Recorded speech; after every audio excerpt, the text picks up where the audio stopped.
The soul, like an eye, must be turned from the world of becoming to that of being, and learn by degrees to endure the sight of reality. Plato, Republic 7. You are not broken. You are merely turned the wrong way. Plato asks us to imagine a person who has spent their whole life in a cave, bound in place, able to see only the shadows cast on the wall in front of them. These shadows become their reality. They name them, interpret them, build beliefs around them, but they are illusions, reflections of real things moving behind them in a world they cannot yet see.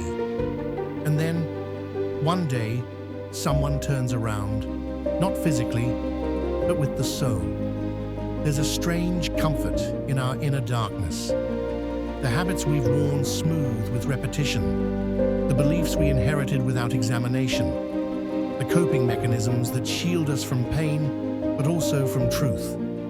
To turn away from these, to face the unknown, the raw, blinding light of what really is, hurts. Plato knew this. He said the freed prisoner would be confused, pained, even angry.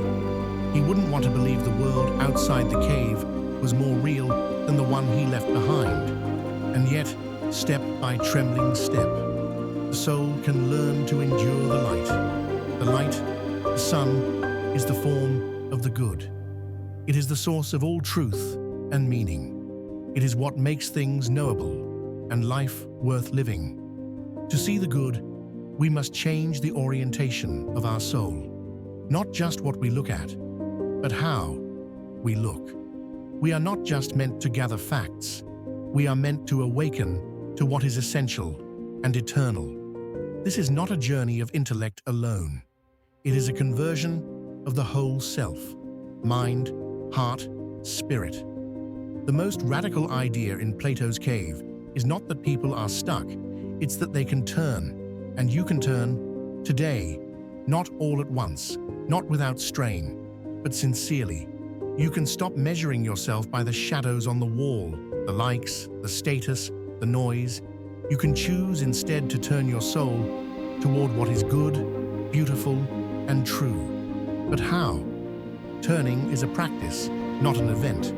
It begins with noticing that what you've been chasing might be a shadow. It continues with small choices, to speak kindly when it would be easier to judge, to tell the truth when it would be easier to perform, to be still when the world screams for noise, to forgive yourself even when the shame wants to take the wheel.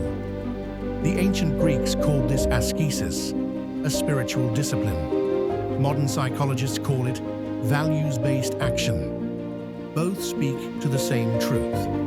You notice the mind's old patterns, and you turn. You choose, even in discomfort, what aligns with your deeper values. Think of Frodo in The Lord of the Rings, carrying a burden he didn't ask for, yet walking toward the light, step by step. Think of Viktor Frankl, stripped of everything but his inner freedom, choosing to hold on to meaning in the darkest place on earth. These are echoes of Plato's truth. To turn toward the good is to embrace difficulty as a sign that you're facing the right direction. You will know you are turning when it is hard, when the light stings your eyes, when you feel vulnerable and raw, but aligned. You will know when your outer life starts to match your inner longing. So, what is one shadow you've mistaken for reality? And what would it look like to begin turning away from it? You are not here to remain bound. You are not here to worship shadows. You are here to become what you are. The light is not your enemy. It is your origin and your calling. Turn, even a little.